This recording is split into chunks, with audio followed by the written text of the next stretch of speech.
Jóvenes, buenos días. Vamos a iniciar la clase de educación cívica el día de hoy. Nuestro tema es la organización del Estado peruano y la situación política actual. Jóvenes, primero comencemos acerca de lo que es el poder y el gobierno. El poder es la capacidad que tiene una clase social o un grupo social de ejercer el dominio de la sociedad. El conjunto poblacional no tiene la participación directa. Lo haría a través de representantes o a través de organismos que detentan el poder. En el pasado, esto lo va a ver en su información traída de la separata, en el pasado, la sociedad primitiva, por la poca cantidad poblacional y por la forma de vivir a expensas de la naturaleza, tenía una forma muy rudimentaria de poder. Fue a raíz de la aparición del Estado y de las clases sociales, cuando el ser humano se vuelve sedentario y comienza a transformar la naturaleza, en que se ejerce el poder mediante instituciones. Usted lo va a ver a través de la historia, lo va a ver a través de las culturas preincas como Chavín, que es el primer, la formación del Estado y las clases sociales en nuestro país, ¿no? Y en otros lugares del mundo como está en la separada. Muy bien, esto nos determina una cosa interesante. Si el poder es la capacidad de gobierno, la capacidad de ejercer el control de la sociedad mediante el gobierno, ¿qué cosa vendría a ser entonces la forma de gobierno? Siempre se habla de forma de gobierno, ¿no? Forma de gobierno. En el mundo encontramos dos formas de gobierno diferenciadas. En su separata está mencionada solamente una de ellas, pero voy a hacer un recuento más o menos histórico y rápido sobre ello. Solamente existen dos formas de gobierno en el mundo. Existe la monarquía y la república.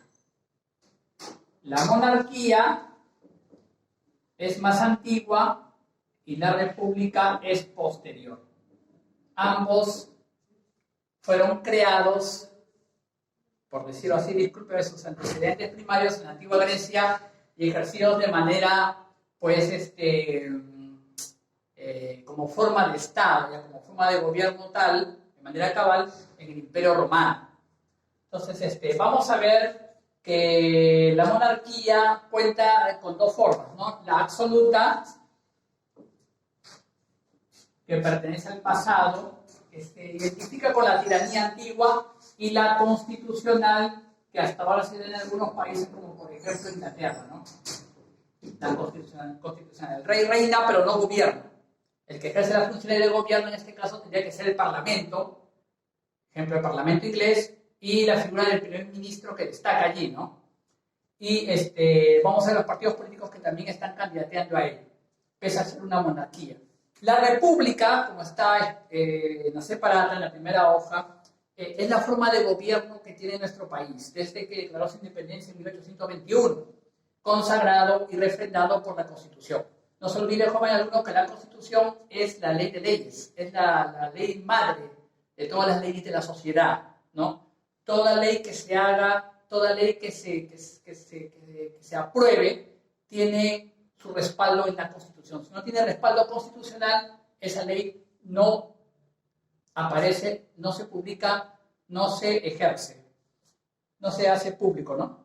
Entonces vamos a ver que la República también tiene dos tipos de forma de gobierno, ¿no? Estamos la República Unitaria, en este caso sería el Perú, y la federal, en el caso de Estados Unidos, ¿no? Donde cada estado tiene su propio gobierno, su propio gobernador, su propio consejo tipo parlamento y también sus propias autoridades. En el Perú tenemos la unitaria. Entonces, la república, vamos a ver que tiene esa connotación, ¿no? Esa es la forma de gobierno, ¿no? Entonces, vamos a ver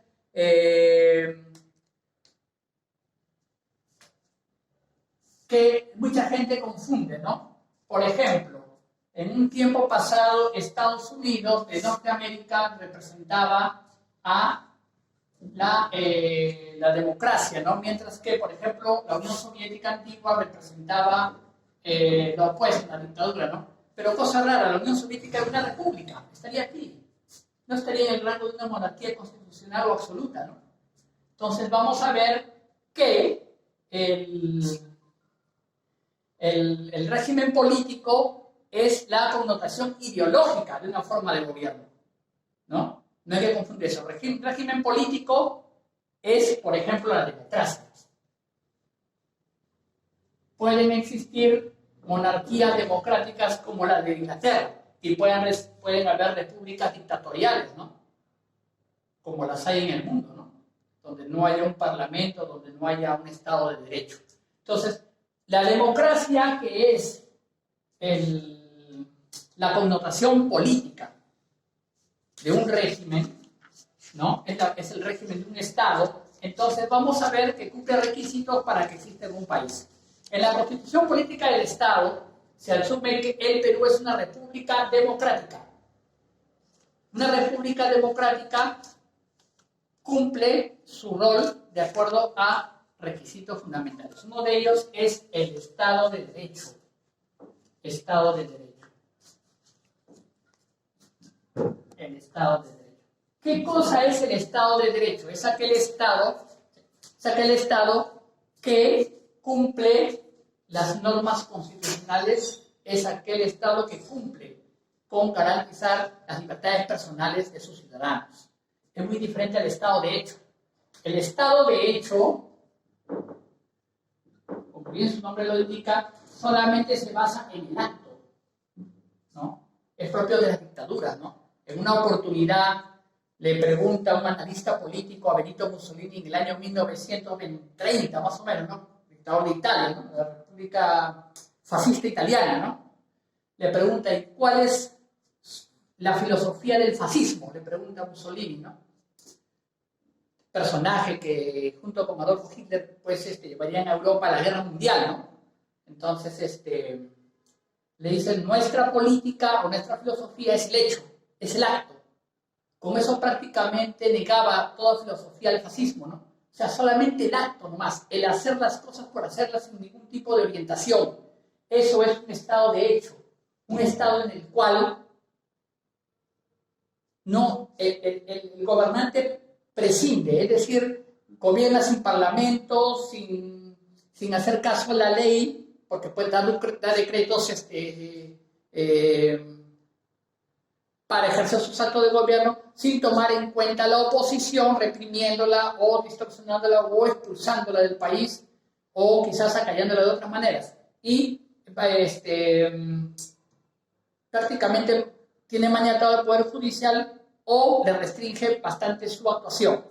Es propio de las dictaduras, ¿no? El Estado de hecho. En cambio, el Estado de Derecho es aquel donde hay un parlamento que fiscaliza los actos del Poder Ejecutivo, donde hay un Poder Judicial independiente que también está fiscalizando ambos poderes, al Ejecutivo y al Legislativo. Otro requisito fundamental para que exista un Estado democrático es el imperio de la ley y del orden. El imperio de la ley. ¿Qué significa imperio de la ley? Imperio de la ley significa que el Estado reconoce e incluso coadyuva a que se cumpla la ley en todo el ámbito del país. Eso está escrito en el papel. En muchos casos no se cumple totalmente, pero en un Estado de Derecho y en una democracia, el imperio de la ley es aquel que decreta que todos somos iguales ante la ley, que nuestros derechos constitucionales son iguales para todos, ¿no? Por ejemplo, no hay prisión por deudas. Por ejemplo, ninguna persona puede estar más de 24 horas detenida sin saber sobre su detención y sin poder comunicarse con un familiar. La ley le permite que se comunique con un familiar y que sepa por qué está detenido, ¿no? Eso se llama ley de habeas corpus o ley de corpo habeas. Entonces, con todas estas circunstancias vamos a tomar en cuenta de qué cosa es poder, qué cosa es forma de gobierno y qué cosa es connotación política o forma de régimen político que caracteriza a nuestro país. Entonces, jóvenes, vamos a detallar sobre los poderes públicos, los poderes del Estado. Usted sabe que el Perú no es un país que está en desorganización, sino es un país que está, pues, ordenado jurídicamente e institucionalmente, ¿no? Vamos a ver que existen 3 poderes públicos. El poder no puede ser ejercido por un solo grupo. El ideal revolucionario de la Revolución Francesa, que toma el modelo inglés hasta ahora en uso, pues determina que la forma más correcta y más apropiada en que el poder se pueda distribuir es dividiéndolo en 3. El primer poder que he asumido y que está en su separata es el poder ejecutivo. Hay 3 poderes, usted sabe, ¿no? Está el poder ejecutivo, el poder legislativo y el poder judicial. Cada uno administra, cada uno tiene su función de gobierno propio, cada uno tiene su presidente propio. Aunque el poder ejecutivo, el presidente de ese poder personifica a la nación y representa al país. Entonces, mire, el poder ejecutivo tiene una característica fundamental. Ahora, quisiera hacer hincapié en algo también interesante antes de pasar a esto. Los 3 poderes tienen que adecuarse o ceñirse a un poder especial, a un mandamás, que es la Constitución. La Constitución tiene primacía sobre toda ley. Eso está en su separado, en una pirámide que se ha hecho ahí, usted lo va a ver. En esa pirámide, la cúspide, la parte representativa más alta, es la Constitución. La Constitución manda a todos, pero cada uno tiene un presidente y cada uno tiene una organización especial. Y acá tengo que decir una cosa también importante, que el poder legislativo en este país, en nuestro Perú, es el primer poder del Estado, el que tiene el rango de primer poder del Estado, no es el poder ejecutivo. Entonces, con esta salvedad importantísima, vamos a ordenar y a explicar lo que son los poderes públicos. El poder ejecutivo está representado por el presidente de la República. Presidente de la República. Usted sabe que el presidente de la República es aquella persona elegida en elecciones generales. Asume la presidencia junto con un vicepresidente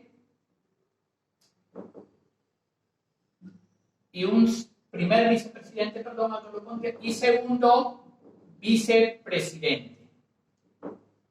A esto se le llama plancha presidencial en las elecciones. ¿Qué nos da a entender esto? Que este poder, esta plancha presidencial es elegida de manera directa, ¿no? Por ejemplo, en el año 2016 fue elegido presidente el señor Pedro Pablo Kuczynski, ¿no? Él llegó a ser presidente de la República. Como primer vicepresidente estaba Martín Vizcarra, que ahora asumió la función de presidente. Vamos a ver los problemas políticos que acarreó esa situación para que renunciara el presidente y el primer vicepresidente asumiera pues, la presidencia pública del Estado peruano. Y el segundo vicepresidente, la señora Mercedes Flores Arauz. Entonces, esa plancha ganó. Era de un partido político, pero no por el cambio, ganó las elecciones generales, ¿no? Ahora, el presidente de la República, ¿qué hace? Una vez elegido presidente, él elige personas idóneas para que sean sus ministros, ¿no? Pero aquí vamos a ver una cosa interesante. El conjunto de ministerios, que son 16 en este país, tiene un presidente. Se llama el presidente del Consejo de Ministros. El presidente del Consejo de Ministros. Él coordina con el presidente de la República en las reuniones que se dan en Palacio de Gobierno principalmente. Puede ser en otro local, pero principalmente se dan en Palacio de Gobierno, acerca de asuntos principales del Estado peruano. Entonces, ¿qué sucede? Acá viene el presidente del Consejo de Ministros, acá viene el gabinete o Consejo de Ministros, como también se le llama, gabinete o Consejo de Ministros. Él es el que se le llama primer ministro o ministro premier, también se le llama, esas cosas son separadas, ¿no? primer ministro o ministro premier. Entonces, creo que en este contexto actual, creo que es el que está sentado al lado del presidente Vizcarra cuando hay las conferencias de prensa que da el presidente últimamente de manera más apremiante, casi interdiario semanal, por el problema que estamos pasando ahorita de esta epidemia, ¿no? Entonces, ¿qué sucede? Y de ahí viene la reunión de todos los ministros, ¿no? Los ministros. Ministros, muy bien. Ahí está. Entonces, vamos a ver que al interior de cada ministerio también funciona un órgano de gobierno, ¿no? Donde el ministro es el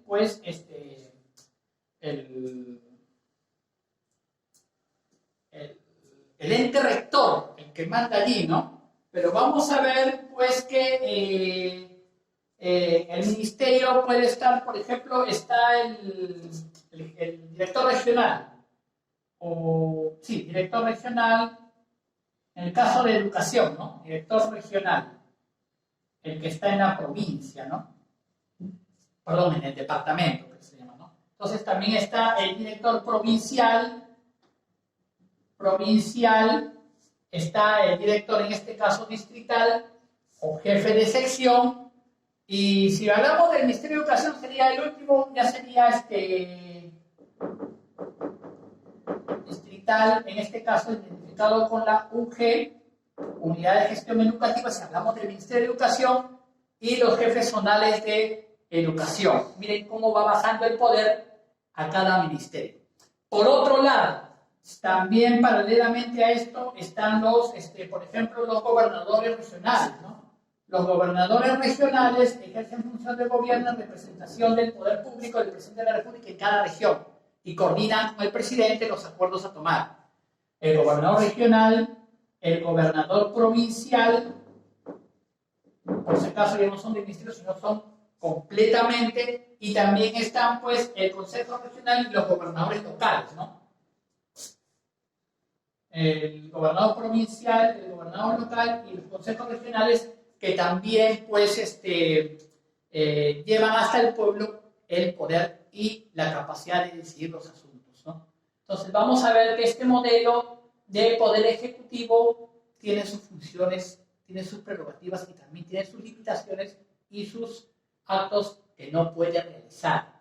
El presidente de la República, hemos dicho, es la persona que personifica la nación, representa al Estado peruano y según la Constitución Política del Estado peruano tiene atribuciones como también tiene límites. El Congreso se los pone.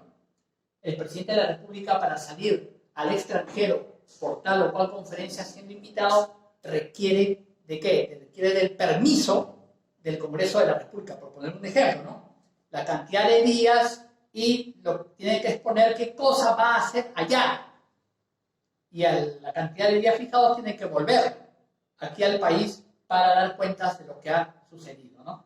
Claro, no lo ha dado cuenta directamente, no se presenta al Congreso, sino por el primer ministro, que presenta lo acordado en el país extranjero. Entonces vamos a ver que cuando el presidente de la República, por ejemplo, se le encuentra en acto flagrante de delito, se le encuentra en capacidad moral de ejercer el mando, de repente se le ha descubierto que tiene un amante cuando es casado, eso se llama bigamia, es un acto de delito. Entonces se somete a juicio al presidente y asume la primera vicepresidencia, el primer vicepresidente asume la presidencia de la República, o en su defecto el segundo vicepresidente. Entonces vamos a ver, jóvenes, cómo hay artículos de la Constitución que permiten esa vacancia presidencial. En el año 2017, el señor Pedro Pablo Kuczynski, que fue 18, comienzos de año, hay un video en el cual se le nota a él que está coordinando pues, el pago de dinero a ciertos congresistas para que estos congresistas no voten en el Congreso en contra de él para sancionarlo, ¿no? Entonces, el presidente, que está incurriendo en un acto de delito, eso es un cohecho. Y como cohecho, entonces filmado y documentado, ¿qué hizo él? Ante la evidencia, pues tuvo que renunciar. Entonces, asumió en marzo de 2018 el señor Martín Vizcarra la presidencia de la República del país. Los actos de un presidente están vigilados cuando asume el cargo. Claro que también hay, por ejemplo, de repente ha tenido problemas antes de ser elegido o antes de presentarse como candidato a presidente, pero si están ventilados en el Poder Judicial, tienen que ser probados y eso tiene que presentarse en una hoja de vida antes de ser presidente de la República. Una persona que miente en su hoja de vida, siendo presidente, vicepresidente, segundo, o candidato, o para candidato, o siendo ministro, o candidato del Congreso, o del Poder Judicial, está incurriendo un delito. Ese delito se llama delito contra la fe pública, que tiene una prisión pena privativa de libertad no menor de 5 años, ni mayor de 8. Entonces, estamos viendo todo esto acerca del presidente de la República y sus ministros. No se olvide que todo acto que haga el presidente de la República tiene que estar refrendado y firmado por el presidente del Consejo de Ministros. Los actos del presidente son nulos cuando no hay refrendación del presidente del Consejo de Ministros y del gabinete ministerial. Ojo con eso, chicos, porque el presidente no gobierna solo, gobierna con sus 16 ministros, toma acuerdos con ellos. Usted lo puede ver cuando el presidente está hablando en una conferencia de prensa con sus ministros, ¿no? Salvo que sean casos excepcionales donde tenga que ir a otro lugar, hablar, etcétera, ¿no? O se acompaña de un asesor o del propio ministro, ¿no? El ministro Ceballos es el presidente del Consejo de Ministros. No se olvide. Entonces, con este organigrama podemos también explicar que el Poder Ejecutivo es el que ejecuta los actos de gobierno. Ojo con eso porque a través de los ministerios se van a efectuar los proyectos de ley y las obras que el país necesita: infraestructura, construcción, producción, distribución, orden público. La normal vida de un país tiene que estar reglamentado, ¿no? Ese es el orden. Ahora, el presidente de la República o también los ministros pueden proponer proyectos de ley, pero ellos no los aprueban. Tienen que presentarlo como proyecto de ley al Congreso. El Congreso los va a revisar y hay un proceso para que después salga o no salga como ley. El Congreso lo puede rechazar y vuelve al Poder Ejecutivo. No se olvide usted eso. Solamente son dos poderes públicos los que dan las leyes, el Poder Ejecutivo y el Legislativo. Nacen de ellos, pero el Legislativo es el que los aprueba. Si no hay aprobación del Poder Legislativo, no hay ley.